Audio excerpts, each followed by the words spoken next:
Hello दोस्तों, स्वागत है आपका due physics exam prep by Vinay Pratap.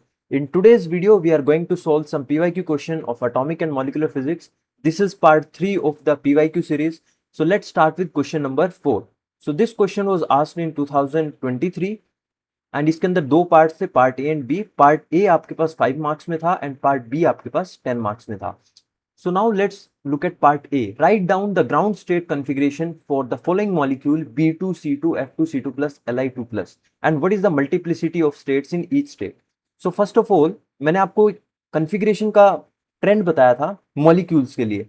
वहां पर मैंने आपके लिए दो फॉर्मूले बताए थे. When n total number of electron is less than 14 and when total number of electron n is greater than 14. So I hope आपको वो configuration याद है. इसके केस में क्या डिफरेंस क्या आता है यहाँ पर when n is greater than 14. जो सिग्मा 2pz था वो पहले आता है पाई 2px एंड पाई 2py से. सो first of all let's write for B2. Boron, boron का एटॉमिक नंबर 5 होता है. सो एक बोरोन एटम के अंदर 5 इलेक्ट्रॉन होते हैं. सो B2 के अंदर आपके पास 10 इलेक्ट्रॉन होंगे. So let's fill. B2 के लिए आप सबसे पहले फिल करोगे sigma 1s2, sigma star 1s2, फिर एंटी बॉन्डिंग में फिल करोगे. देन आपके पास आएगा sigma 2s2, then sigma star 2s2. तो 8 इलेक्ट्रॉन हो गए. अब 2 इलेक्ट्रॉन आपको फिल करने हैं. तो पहले आप पूरा लेवल लिख लो, that is pi 2px and pi 2py. अब आपको 2 इलेक्ट्रॉन फिल करने हैं. तो गलती से यहां पे 2px में 2 इलेक्ट्रॉन फिल मत कर देना कि p के अंदर तो 2 इलेक्ट्रॉन आते हैं, तो 2 लिख के कंफिग्रेशन गलत हो जाएगी. आपको these both levels are degenerate levels. So degenerate levels के अंदर पहले आपको एक एक इलेक्ट्रॉन फिल करना है. ठीक है. सो अब आपके पास टोटल 10 इलेक्ट्रॉन हो गए. सो this is electronic configuration for B2 molecule. अब इसकी मल्टीप्लिसिटी कितनी होगी? देखो, मल्टीप्लिसिटी के लिए आपको for multiplicity you have to add spins of unpaired electron. Add spins of unpaired electron. So please remember this thing. ठीक है, कि जहां पर भी आपको मल्टीप्लिसिटी निकालनी हो कॉन्फ़िगरेशन की, सो जितने भी अनपेयर्ड आपके पास इलेक्ट्रॉन है उनकी ऐड करनी है आपको स्पिन्स. तो यहां पर दो अनपेयर्ड इलेक्ट्रॉन है, दोनों की स्पिन हाफ है. So total spin that is half plus half. तो टोटल स्पिन कितनी आएगी? ऐड करना है स्पिन्स को. सो स्पिन आएगी आपके पास 1. ठीक है. सो मल्टीप्लिसिटी कैसे लिखते हैं हम? 2s plus 1. So this is total s. So 2s plus 1. So यहां पर जब s की वैल्यू 1 पुट करोगे, so multiplicity for B2 will be 3. 2 plus 1 will be 3. So 3 will be your answer. Now let's write for C2. अब C2 के अंदर कितने molecules होते हैं? एक कार्बन एटम के अंदर 6 इलेक्ट्रॉन्स होते हैं. C2 मॉलिक्यूल के अंदर आपके पास 12 इलेक्ट्रॉन्स होंगे. सो सेम कन्फिग्रेशन लिखोगे, sigma 1s2, sigma star 1s2, sigma 2s2, sigma star 2s2. यहां तक 8 इलेक्ट्रॉन हो गए. 4 इलेक्ट्रॉन भरने, तो चारों कहां पर आएंगे? पाई 2px, पाई 2py. 2 इलेक्ट्रॉन इसके अंदर, 2 इलेक्ट्रॉन यहां पर. अब मल्टीप्लिसिटी के लिए क्या निकालना था? Spins of unpaired electron. अगर आप ध्यान से देखोगे यहां पर कोई भी अनपेयर्ड इलेक्ट्रॉन नहीं है. यहां पर भी दोनों इलेक्ट्रॉन पेयर्ड है, यहां पर भी दोनों इलेक्ट्रॉन पेयर्ड है. सो मल्टीप्लिसिटी विल बी, अब मल्टीप्लिसिटी जीरो मत कर देना, मल्टीप्लिसिटी को लिखोगे 2s प्लस 1. तो s की वैल्यू आपको, हाँ सॉरी, अनपेयर्ड इलेक्ट्रॉन यहां पे जीरो है. सो total multiplicity will be 0. 2s plus 1 calculate करने की जरूरत ही नहीं है. आप डायरेक्टली लिख देना कि since there is no unpaired electron, so total multiplicity will be 0. ठीक है. Now let's write for F2 plus. अब F का फ्लोरीन, फ्लोरीन का एटॉमिक नंबर होता है 9. सो 9 2 जा 18. 18 इलेक्ट्रॉन आपके पास है. तो ये सेम कन्फिग्रेशन आएगी यहां तक आपके पास 12 इलेक्ट्रॉन आ गए. अब 6 इलेक्ट्रॉन आपको और फिल करने हैं. तो इसके बाद आपके पास ये कन्फिग्रेशन कौन सी है? n greater than 14. तो कन्फिग्रेशन थोड़ी सी चेंज होगी, लिख देता हूं मैं.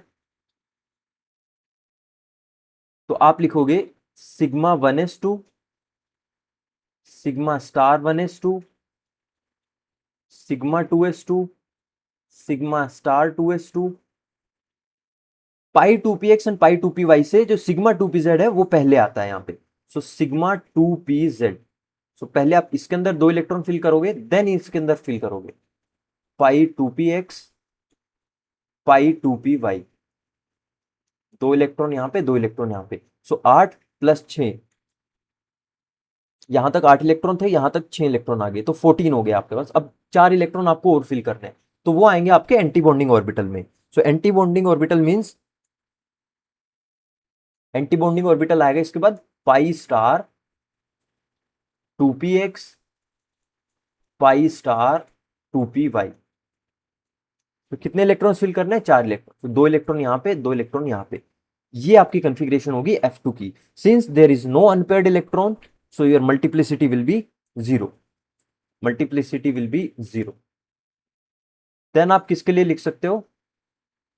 C2+ के लिए। अब देखो C2 के लिए हमने ऑलरेडी लिख चुके हैं। C2+ में कितने होंगे? आपने 1 इलेक्ट्रॉन इजेक्ट आउट कर दिए, तो मतलब आपके पास 11 इलेक्ट्रॉन होंगे। सो सेम कॉन्फ़िगरेशन आएगी, लेकिन लास्ट में जो ये pi two P x pi two P y, यहाँ पे 1 इलेक्ट्रॉन बचेगा, यहाँ पे 2 इलेक्ट्रॉन। ठीक है, सो ये कॉन्फ़िगरेशन किसकी होगी? C2+ की।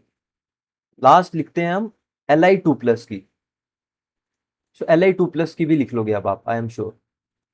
लिथियम 2 के अंदर 6 इलेक्ट्रॉन होते हैं, सो Li2+ के अंदर 5 इलेक्ट्रॉन होंगे।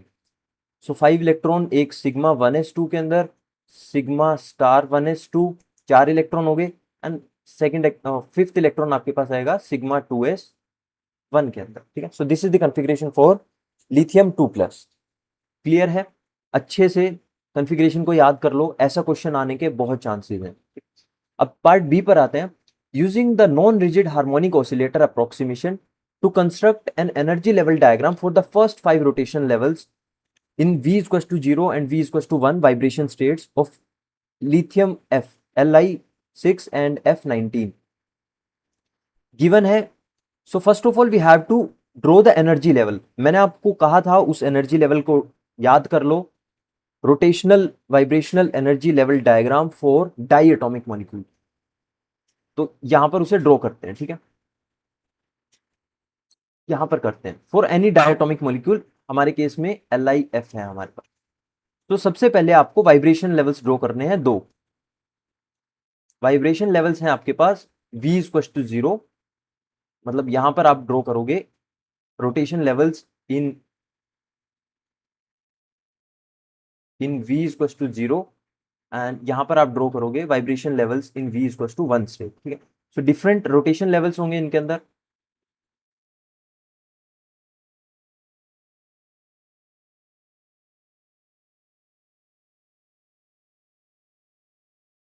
अच्छे से ड्रॉ करते हैं।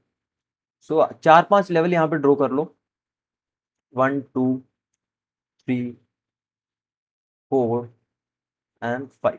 एंड सिमिलरली यहां पे भी 5 लेवल ड्रॉ कर लो, ज्यादा भी कर सकते हो बट 5 आर सफिशिएंट, ताकि आप थोड़े से ट्रांजिशन दिखा सको। 4 एंड देन 5। नाउ यहां पर 2 तरह के ट्रांजिशन होते हैं। एक होते हैं डेल्टा J इक्वल टू +1, यहां पे लिखो डेल्टा J इक्वल टू +1। इनसे जो ट्रांजिशन आएंगे उनको हम R ब्रांच बोलते हैं। एंड एक आते हैं आपके पास corresponding to delta J equal to -1, इन ट्रांजिशंस को हम बोलते हैं P ब्रांच। सो इन लेवल्स को नेमिंग कर देते हैं 0 1 2 3 4, 0 1 2 3 4। देखो डेल्टा J इक्वल टू +1 कब आएगा? जब आपका ट्रांजिशन 0 से कहां पर होगा? 1 में होगा। ठीक है, तो 0 से 1 में एक ट्रांजिशन शो कर दो यहाँ पे। Let's use different mark. 0 से 1, देन 1 से 2, 2 से 3, एंड देन 3 से 4। ठीक है, एंड देन 4 से 5 पर जाएगा। ठीक है, ये मैंने सही किया ना? 0 से 1, 1 से 1 में ड्रॉ कर दिया। हाँ, ये गलत किया, देखो मैंने। डेल्टा J +1 कब आएगा? जब 0 से 1 में ट्रांजिशन होगा। देन 1 से 2 में, देन 2 से 3 में, एंड देन लास्ट 3 से 4 में, एंड सो ऑन। ऐसे ट्रांजिशंस होते रहते हैं। सो इन ट्रांजिशंस को हम बोलते हैं, जो हमारे जो डेल्टा J इक्वल टू +1 को फॉलो करते हैं, इनको बोलते हैं हम आर ब्रांच। इस फर्स्ट लाइन को हम बोलेंगे R0। इसको थोड़ा उल्टा शो कर लो, ठीक है, मतलब यहां ये जो फर्स्ट लाइन है ये यहां पे ड्रॉ करना, सेकंड लाइन को उसके बाद ड्रॉ करना। एक बार कर देता हूं, 2 मिनट लगेगी। फर्स्ट लाइन आप यहां से ड्रॉ करना ताकि उसको नेमिंग भी कर सको।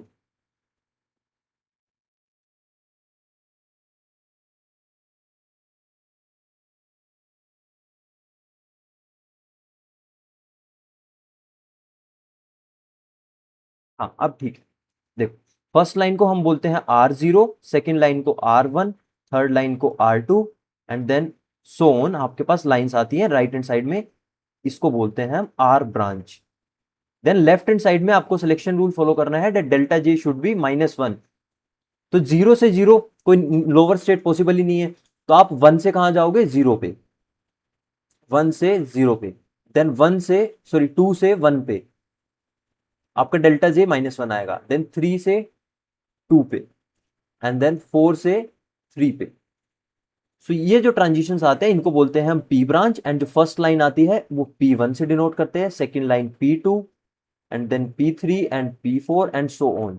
This is your P branch, and in between P and R आपके पास एक फ्रीक्वेंसी आती है, डेट इज फंडामेंटल फ्रीक्वेंसी, और जिसको हम बोलते हैं फ्रीक्वेंसी ऑफ बैंड ओरिजिन, ठीक है। सो इस लेवल को, अपर लेवल को आप बोल देना J single prime, and these are rotational levels, and lower rotational levels को आप जे डबल प्राइम से डिनोट करते हैं, ठीक है।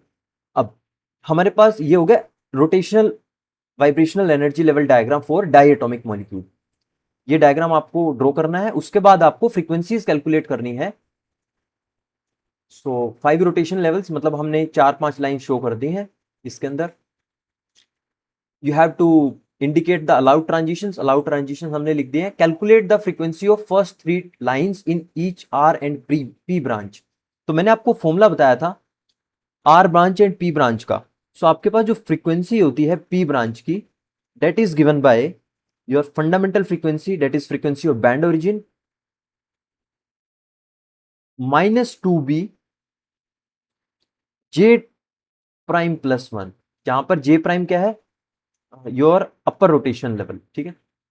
So this is for frequency of P branch, and frequency of R branch का फॉर्मूला क्या था हमारे पास, again fundamental frequency, frequency of band origin plus 2b j double prime plus 1।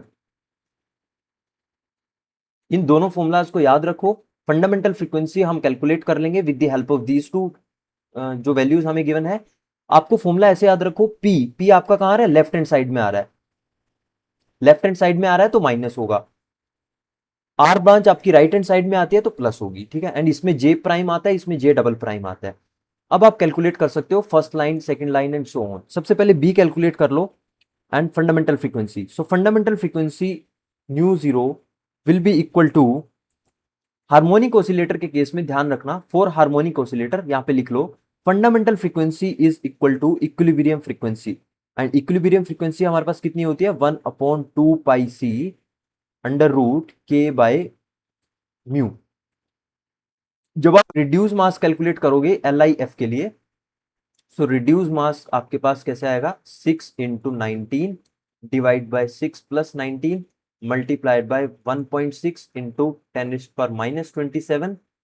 सो आपके पास रिड्यूस मास कितना आएगा इस मॉलिक्यूल का, it will come out to be 7.57 into 10⁻34 into 10⁻34 kg। This will be your reduce mass. अब यहां पे values put कर देते हैं, ठीक है।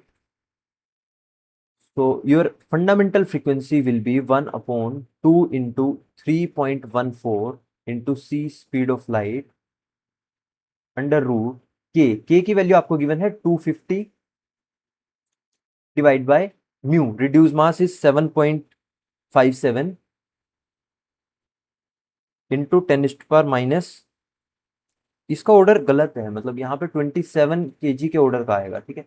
तो इसको यहाँ पे चेंज कर लो, 7.57 इंटू 10⁻⁻27 kg। इसका ऑर्डर सेम रहता है, 10⁻⁻27 या कभी कभी -26 हो जाता है, लेकिन रफली ऑर्डर सेम रहता है। ठीक है, तो ये आपके पास फंडामेंटल फ्रीक्वेंसी कितनी आएगी आपके पास? Fundamental frequency will come out to be 966 centimetre inverse. So to calculate the frequency of P and R branch हमें दो पैरामीटर चाहिए थे, fundamental frequency and rotational constant B. So rotational constant B के लिए आप फॉर्मूला यूज करोगे that B is equal to, in terms of reduced mass and bond length, H upon 8 pi square mu r square into C। Mu की value रख देना, ये है R E, equilibrium distance, या इसको बॉन्ड लेंथ बोलते हैं। सो ये पिकोमीटर में है, इसको मीटर में कन्वर्ट कर लेना। एक पिकोमीटर में होता है 10⁻12 मीटर, उसका स्क्वायर करना, स्पीड ऑफ लाइट से मल्टीप्लाई करना, तो आपके पास बी की कितनी वैल्यू आएगी? 1.52 सेंटीमीटर इनवर्स। अब आपके पास फंडामेंटल फ्रीक्वेंसी एंड बी आ गया है। अब आप दोनों P branch and R branch के लिए फर्स्ट 5 रोटेशन लाइंस की फ्रीक्वेंसी कैलकुलेट कर सकते हो, सॉरी फर्स्ट 3 लाइन की। कैसे कैलकुलेट करोगे? फर्स्ट लाइन के लिए क्या होगा, जैसे हम पी ब्रांच में देख रहे हैं, सो पी ब्रांच के अंदर बताओ मुझे फर्स्ट लाइन कब आएगी? जब जे डबल प्राइम 1 से लेके जे प्राइम इक्वल टू 0 पर ट्रांजिशन होगा। सो फर्स्ट लाइन के लिए जे प्राइम की वैल्यू कितनी होगी? Equal to 0। ठीक है, पी ब्रांच के अंदर बात करो। सेकंड लाइन के लिए आपके पास जे प्राइम की वैल्यू 1 होगी, थर्ड लाइन के लिए जे प्राइम की वैल्यू 2 होगी, सेकंड लाइन के लिए जे प्राइम की वैल्यू 1 होगी, थर्ड लाइन के लिए जे प्राइम की वैल्यू 2 होगी। सिमिलरली अगर आप आर ब्रांच के अंदर कैलकुलेट करोगे तो आपको जे डबल प्राइम की वैल्यू लेनी है। तो आर ब्रांच के अंदर फर्स्ट लाइन में जे डबल प्राइम की वैल्यू 0 होगी, सेकंड लाइन में जे डबल प्राइम 1 होगा, देन थर्ड लाइन के लिए 2 होगा। तो सिंपली आपको यहां पे जे डबल प्राइम की वैल्यू फर्स्ट लाइन के लिए 0, सेकंड लाइन के लिए 1, थर्ड लाइन के लिए 2, बाकी B and fundamental frequency same रहेंगे। तीनों लाइन के आप फ्रीक्वेंसी कैलकुलेट कर लेना। ठीक है, तो this I leave up to you, please इसको कर लेना क्योंकि हम सिमिलर टाइप ऑफ क्वेश्चन कर चुके हैं ऑलरेडी। सो क्लियर है? जस्ट इसमें एक स्टेप एक्स्ट्रा करना था कि आपको B and fundamental frequency calculate करनी थी with the help of R E and K, spring constant. Energy level diagram अच्छे से याद कर लो, बहुत इंपॉर्टेंट है, एग्जाम में आने के चांसेस बहुत ज्यादा है इसके। ठीक है, now let's move on to next question. So question number 2, this question was asked in 2024. In the presence of magnetic field of strength 0.5 Tesla, the degeneracy of n is equals to 3 level of H atom is partially removed. Taking into account the fine structure effects, determine the number of energy levels that will appear in the presence of this magnetic field. So hydrogen atom के लिए आपके पास एक level given है n is equals to 3. So first of all आपको calculate क्या करना है? Number of energy levels, and then you have to calculate the energy difference between lowest energy level and highest energy level. So first of all हम इसकी fine structure splitting देखते हैं। Fine structure splitting, ठीक है। So first of all you have to take into account the fine structure effects. So for hydrogen atom with fine structure, energy depends upon, जो आपकी एनर्जी होती है लेवल्स की, it depends upon N value as well as your J value. ठीक है, सो 4n is to 3 आप यहां पे लिखो 4, let's say 4n is to 3। आपके पास l वैल्यूज कितनी होंगी? So l will be equal to 0, 1, 2। j value क्या होगी? j will be equal to your l minus S. j की वैल्यू क्या होगी? l minus S to l plus S, mode l plus S. So 0 minus 1/2 to 0 plus 1/2, जहां पे spin क्या है electron की? Half. So 0 minus 1/2 to 0 plus 1/2, एक half value आएगी। 1 माइनस 1/2 टू 1 प्लस 1/2, तो 3/2, ये दो वैल्यूज आएंगी। यहां पर सिमिलरली आपके पास 3/2 एंड 5/2 आएगा। देन उसके बाद आपको लिखनी है अपनी distinct fine structure levels, that is किससे रिप्रेजेंट करेंगे? एन एल जे, इससे हम रिप्रेजेंट करेंगे। ठीक है, so this represents the distinct fine structure levels.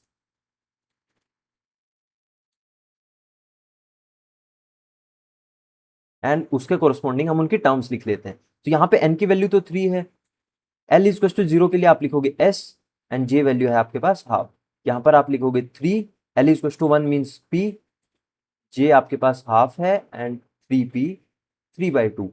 Then similarly यहाँ पे आपके पास आएगा 3d 3/2 एंड 3d 5/2। सो आपके पास नंबर ऑफ लेवल्स आ गए, distinct levels for fine structure splitting. This is due to fine structure of hydrogen, ठीक है। Now before magnetic field we have 5 different levels, fine structure levels. So now we apply magnetic field, and magnetic field apply करने के बाद क्या होता है, आपके पास splitting होती है due to magnetic field, and that is known as Zeeman splitting. Zeeman splitting, so you can say splitting of levels in presence of weak magnetic field. Splitting of levels in presence of weak magnetic field. अब जीमेन splitting के अंदर आपके पास जो delta E होता है, energy separation, that is equal to mu B Bohr magnetron into G J, where G J is the Lande's G factor, into M J. M J क्या होता है आपके पास, एम जे की वैल्यू होती है from -j to +j। So ठीक है, so into multiply by magnetic field B. So this is the energy separation in Zeeman splitting. So in Zeeman splitting, you can say that each fine structure level splits into each fine structure level splits into 2j plus 1 levels. 2j plus 1 levels. So there are how many levels between -j and +j? There are 2j plus 1 levels. ठीक है, सो लिखते हैं, सो term by term लिखते हैं। So your 3s1/2, सबसे पहले किसको split करते हैं, इस लेवल को स्प्लिट करते हैं। सो 3s1/2, 3s1/2, इसके लिए mj की वैल्यू कितनी होगी, सॉरी j की वैल्यू कितनी होगी, 1/2। So it will split into 2 into 1/2 plus 1, so it will split into 2 levels. So you can write it will split into 2 levels. Similarly आपके पास 3p1/2, j वैल्यू तो इसके लिए भी सेम है, so it will also split into 2 levels. Then you can write for 3p3/2, it will split into 2 into 3/2 plus 1, that is 4 levels. And then 3d3/2, and then 3d5/2. So this will also split into 4 levels, and this will split into how many levels, 6 levels.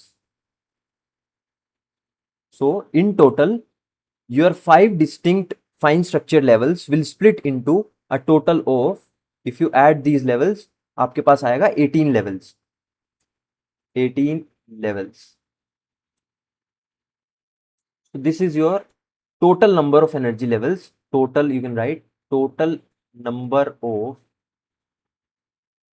energy levels in presence of magnetic field. When you place your hydrogen molecule in presence of magnetic field, so 18 levels में split हो जाएगा, ठीक है। So you have to consider both fine structure splitting, and then you have to consider Zeeman splitting, that is splitting of levels in presence of weak magnetic field. तो first part आपके पास हो गया कि number of energy levels कितने होंगे। You have to calculate the energy difference between the lowest energy level and the highest energy level. तो उसके लिए आपको डेल्टा ई कैलकुलेट करना पड़ेगा, जहां पर लैंडे जी फैक्टर जी जे किसके इक्वल होता है, 1 plus J into J plus 1, ये फॉर्मूला याद रखो, J into J plus 1 plus S into S plus 1 minus L into L plus 1 divide by 2j into J plus 1। So ये होता है Lande g factor, ठीक है। सो हाईएस्ट एनर्जी किस state की आएगी, देखो mu B Bohr magnetron and magnetic field जो कि फिक्स है, कितनी है आपके पास 0. मैग्नेटिक फील्ड क्वेश्चन में गिवन है 0.5 टेस्ला। तो आपका जो हाईएस्ट एनर्जी लेवल है वो डिपेंड करेगा कि ये प्रोडक्ट कितना है, g J into M J. So for highest energy level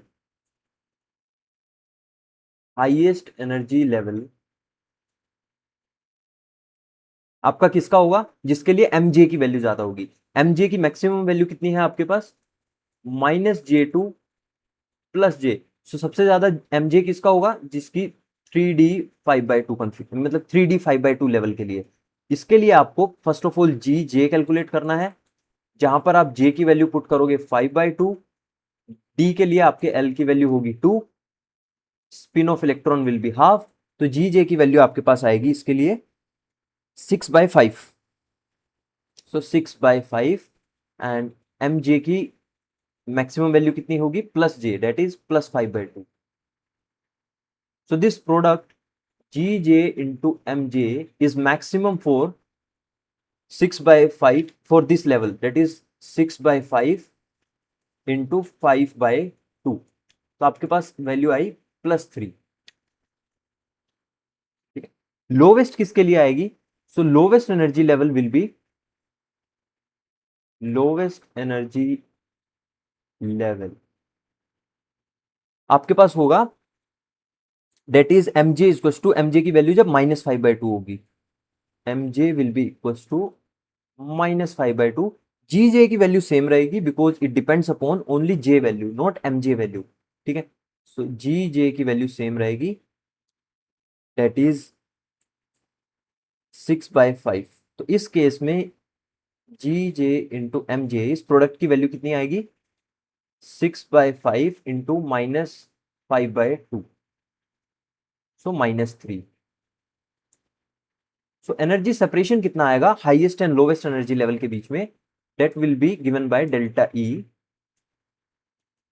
so delta E will be equal to 3 times mu B into B. So mu B into B minus energy of lowest energy level, that is -3 into mu B into B. So आपके पास in total आएगा 6 times mu B into B. Bohr magnetron की value आपके पास कितनी होती है, that is 5.7 into 10⁻⁵ electron volt per tesla multiplied by magnetic field, that is 0.5। तो आपके पास डेल्टा ई आ जाएगा, energy separation between lowest and highest energy level, that is 1.7।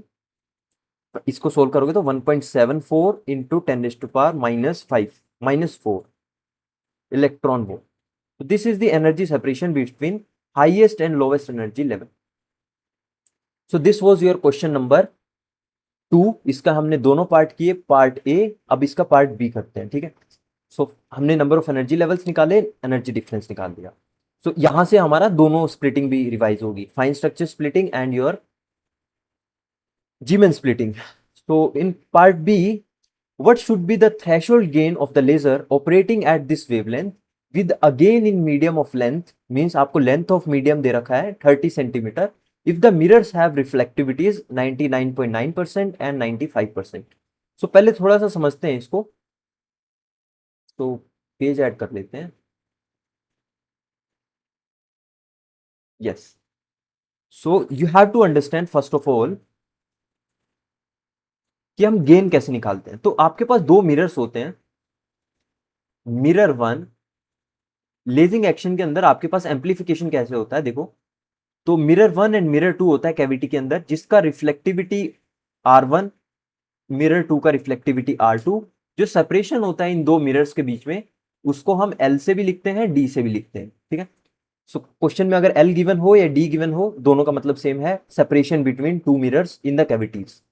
Notes के अंदर D यूज किया हुआ है। अब यहां पर दो कोफिशिएंट होते हैं, इसका फॉर्मूला क्या होता है थ्रेशोल्ड कंडीशन का लेजिंग एक्शन के लिए। So threshold condition for lasing action,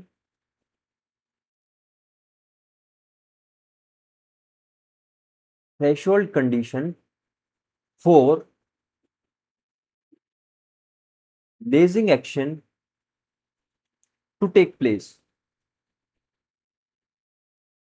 उसका आपके पास एक फॉर्मूला होता है R1 R2 एंड एक कोफिशिएंट की फॉर्म में, and that relation is that R1 into R2 exponential two gamma minus alpha into D should be greater than और इक्वल टू 1।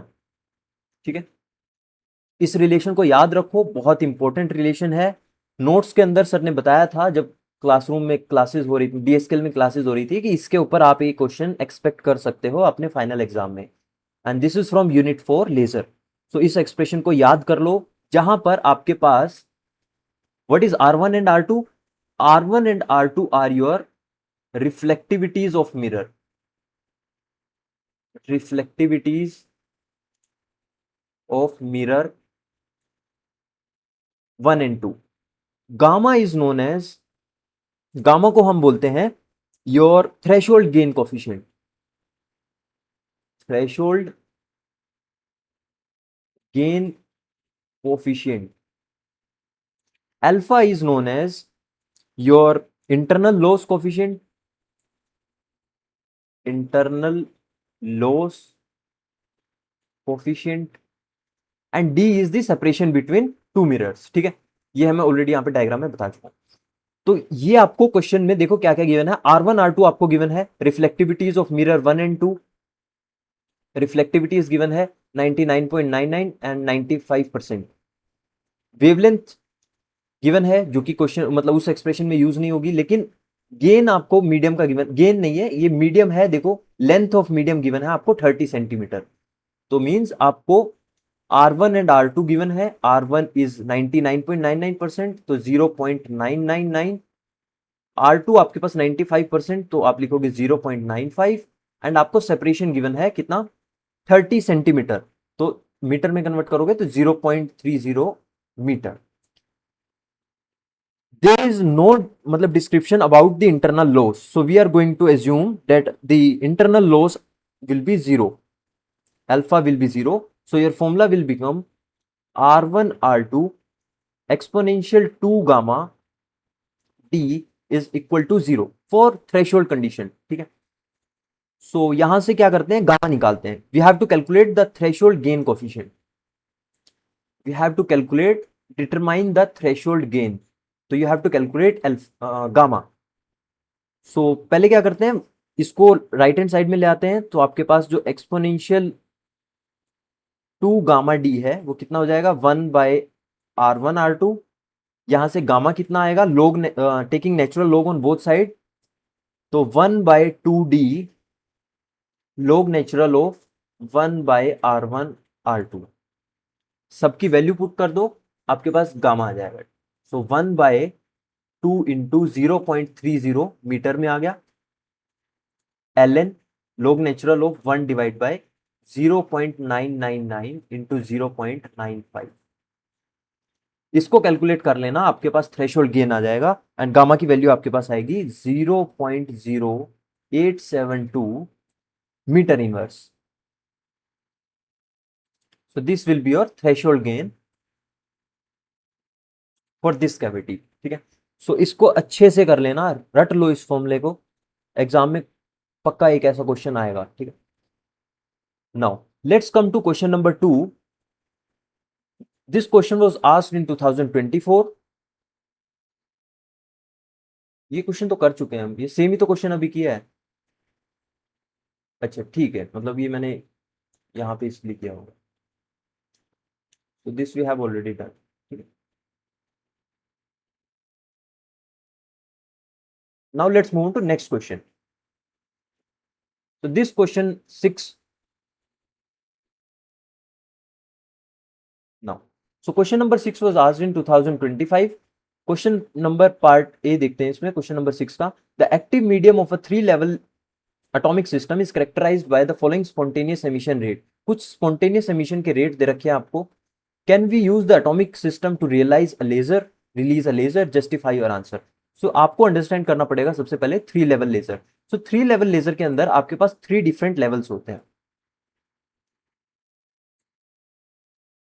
3 डिफरेंट लेवल्स होते हैं, लेवल 3, लेवल 2, लेवल 1। इस level को हम बोलते हैं पंप लेवल। ठीक है, तो यहां से आपके पास ट्रांजिशन होते हैं फ्रॉम ग्राउंड स्टेट टू इसका अपोजिट, ठीक है। So ground state to level 3 pump level, this is your ground state level 1, and in between level 1 and level 2 there exists a metastable level in which atoms can remain for a relatively longer period of time as compared to your excited state. This is your nothing but your excited state. यहां पर atoms बहुत ही कम time के लिए रहते हैं, so they immediately make a transition from level 3 to level 2 metastable state, ठीक है। अब यहां से आपके पास जो ट्रांजिशंस होते हैं these are relatively slower and ये ग्राउंड स्टेट में होते हैं, ठीक है। सो द एसेंशियल, यहां पर आपके पास पॉपुलेशन इन्वर्जन होती है लेजिंग एक्शन में, कि number of atoms in metastable state has to be greater than the number of atoms in the ground state, ठीक है। So this transition is relatively faster due to unstable, because this state excited state is unstable and since this state is metastable is यहाँ पर relatively longer period of time के लिए हमारे पास एटम्स रहते हैं, so this transition is relatively slower, ठीक है। Now essential condition for, let me write essential condition for population inversion. Lazing action के लिए आपको मेन कंडीशन क्या होती है कि पॉपुलेशन इन्वर्ट होनी चाहिए, मींस मेटास्टेबल स्टेट में आपकी जो पॉपुलेशन है वो ज्यादा होनी चाहिए। So the essential condition, guys एक minute, so the essential condition for lasing action is, वो इसकी इन कॉन्स्टेंट्स के टर्म्स में होती है, रेट्स की फॉर्म में, that this A2 for population inversion, that this A32 should be much greater than A21. तो ये कंडीशन आपको पता होनी चाहिए। बट अगर आप क्वेश्चन में देखोगे कि A32 कितना है, 10 की पावर 5 है, A21 कितना है, 10 is to power 8. So this condition is not fulfilled. So you can write no, this system cannot efficiently release laser light. So you can write no laser action या no lasing action, just अपने sentence में लिख लेना, ठीक है। So move करते हैं next question पे। With the which type of spectroscopy one would observe the pure rotation spectrum of H2 if the bond length of H2 is this, what would be the spacing of lines in spectrum. तो इस question को थोड़ा important है, इसको समझते हैं। So part B, देखो bond length हमें गिवन है, हमें सिर्फ इतना पता है, ठीक है। सो माइक्रोवेव जो लाइट होती है, जनरली आपके पास जो माइक्रोवेव लाइट होती है is sensitive to molecular rotation. So microwave light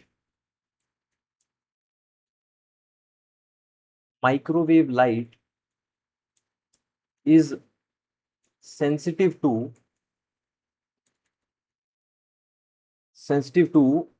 molecular rotations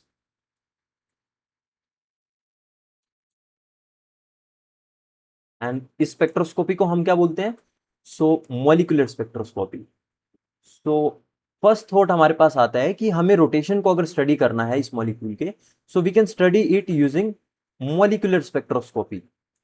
but molecular spectroscopy के अंदर आपके पास एक कंडीशन होती है, and that condition is that molecule must possess non-zero permanent dipole moment, or you can say molecule must have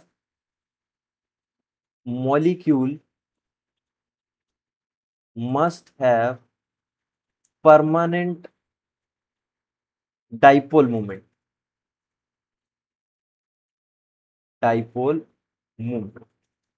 Okay, so this is the condition to observe molecular spectroscopy, or you can say rotation spectra of any molecule.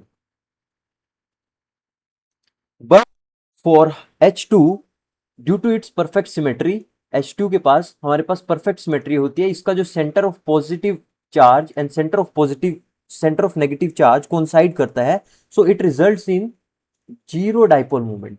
इसका जो dipole movement होता है वो zero होता है due to its symmetry.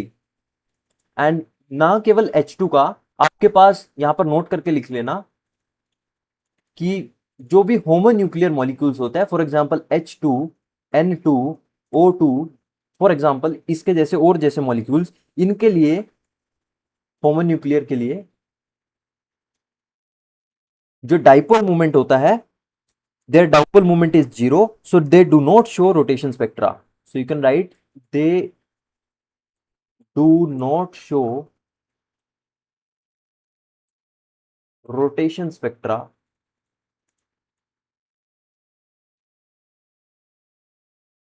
due to their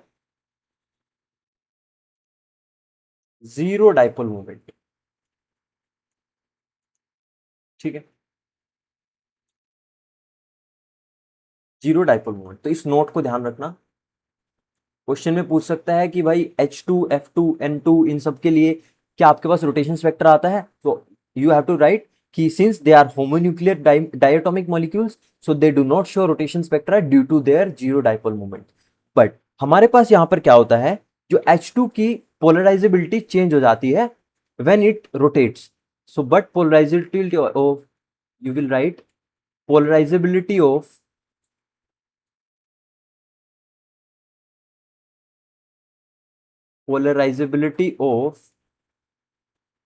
H2 molecule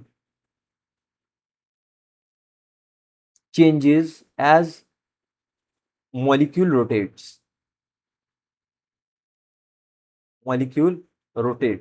So you can observe this rotation using your Raman spectroscopy. So you can study these rotations using, one can observe, you can write, one can observe pure rotations using Raman spectroscopy. Raman spectroscopy. And Raman spectroscopy के अंदर ऊपर मैंने एक diagram यहाँ पे draw किया हुआ है, इसके अंदर आपके पास ये जो सेंटर लाइन होती है इसको बोलते हैं हम रेले लाइट, रेले स्कैटरिंग से जो आपके पास लाइन आती है। राइट साइड में है आपके पास anti Stoke lines and left hand side में है आपके पास स्टोक लाइंस। ठीक है, so the difference between first Stoke line and Rayleigh light is 6b, similarly right hand side में 6b, and the separation between any two consecutive stroke lines is 4b. Similarly, separation between any two consecutive anti-stroke line is 4b. So आपको question में क्या given है, सिर्फ bond length given है। So the separation, and आपको separation निकालना है, what would be the spacing और lines in the spectrum. So Raman spectrum के अंदर आपके पास जो स्पेसिंग होती है, स्पेसिंग या कह लो separation between any two consecutive stroke lines or anti-stroke lines is 2b, where b is your rotational constant. So b की वैल्यू आपको पता है h upon 8 pi square mu r square c. So 2 times 6.6 into 10 to the power minus 34 divided by 8 into 3.14 square mu. Reduce mass निकालोगे आप किस molecule का, H2 molecule का। सो reduce mass आपके पास आएगा केजीज में, मैं लिख रहा हूं 8.3 into 10 to the power minus 28 r is your bond length. So bond length का स्क्वायर 0.7417, ये नैनोमीटर में गिवन है, इसको मीटर में कन्वर्ट कर लेना, 10 to the power minus 9 इसका square multiply by speed of light, and ये जो कैलकुलेट करके आएगा इसको 2 से मल्टीप्लाई कर देना। So your separation will be, yes, कह लो spacing in rotation spectra will be, calculate कर लेना। ठीक है, ये मैंने कैलकुलेट नहीं किया है। So this will be your final answer. So this was question number 6 part B.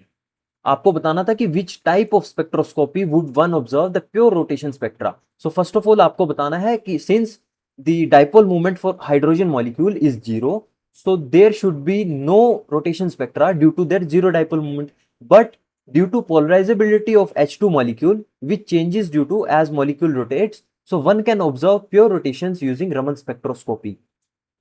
ठीक है, so Raman spectroscopy is used to study the pure rotations of H2 molecule, and the separation between two consecutive stroke line and anti stroke line is 2b, जिसका आपको ये formula है values put करके calculate कर लेना। सो this was question number 6। इस video में इतना ही रखते हैं guys. Thank you for watching this video. मिलेंगे आपसे नेक्स्ट वीडियो में और नए पीवाईक्यू क्वेश्चंस के साथ। तब तक के लिए बाय बाय।